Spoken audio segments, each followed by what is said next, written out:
আসসালামু আলাইকুম। আপনার মেয়ের জন্য আমি একটা ভালো ছেলে পেয়েছি। আচ্ছা ঠিক আছে, তাই আমি এখন আসি। হ্যাঁ, আচ্ছা ঠিক আছে। আসসালামু আলাইকুম। ওয়ালাইকুম আসসালাম।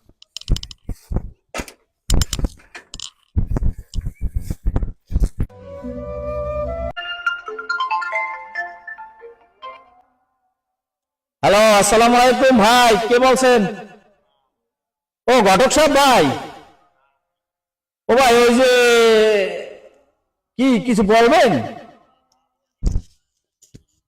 ও আচ্ছা আচ্ছা আচ্ছা, তাহলে ছেলেটা কি ভালো ভাই? আচ্ছা, তাহলে আমি ওই ছেলেটারে পাঠাই দেন। আমি তো আছি ওই যে আমি যে ফ্যাক্টরিটা করব না, ওই ফ্যাক্টরিটা ওই জায়গাটা পরিদর্শন করতে আসছি, বুঝলেন? ছেলেটা আমার কাছে পাঠাই দেন ভাই। Hello uncle, how are you?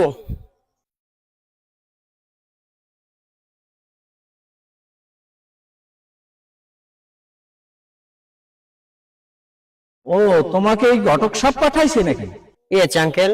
ও, তাই তুমি কি করো বাবা? কেন আঙ্কেল, ঘটক সব কিছু বলে নাই? আমার বাবা তো কোটি কোটি টাকা। ও আচ্ছা, তাহলে তুমি বেকার। আচ্ছা, আমি ঘটককে জানাবো, তাহলে তুমি আসতে পারো বাবা। ঠিক আছে আঙ্কেল, বাই।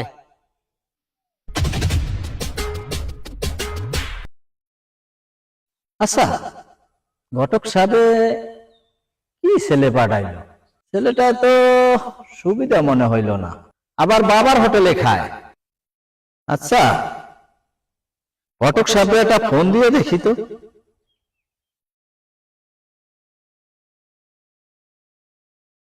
হ্যালো, আচ্ছা ঘটক সাহেব, কাকে পাঠাইলেন আমার কাছে? ছেলে তো কর্মঠ না।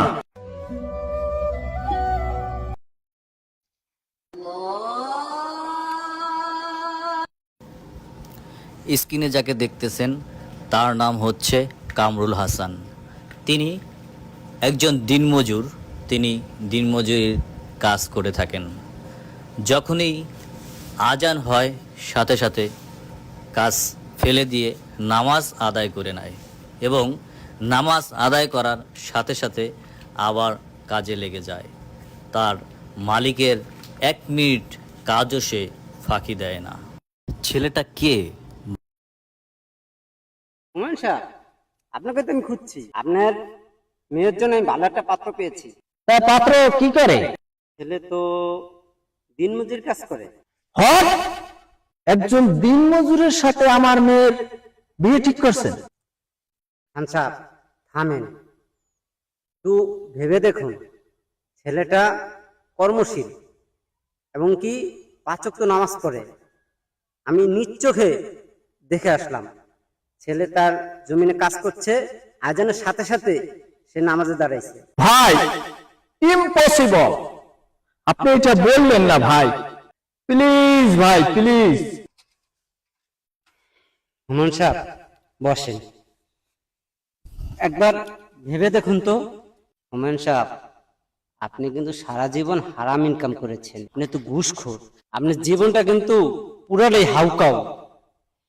একবার চিন্তা করে দেখেন, একটা ইমানদার ছেলের সাথে যদি আপনি মেয়েটা বিয়ে দিতে পারেন, এই উসিলায় আল্লাহ তাআলা চাইলে আপনাকে মাফ করে দিতে পারে।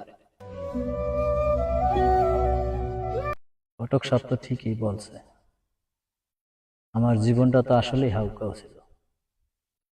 তাই আমি যদি মেয়েটা আমার ইমানদার ছেলের সাথে বিয়ে দিতে পারি, ওই উসিলায় হয়তো আল্লাহ পাক আমারও মাফ করতে পারে।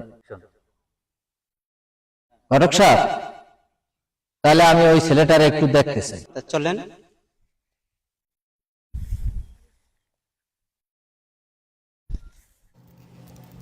এভাবেই হুমায়ুন খান ঘটকের সাথে ওই ছেলেটাকে দেখতে গেল এবং হুমায়ুন খান ওই ছেলেটাকে দেখে খুশি হয়ে ওই ছেলেটার সাথে মেয়ে বিয়ে দিতে রাজি হয়ে গেল।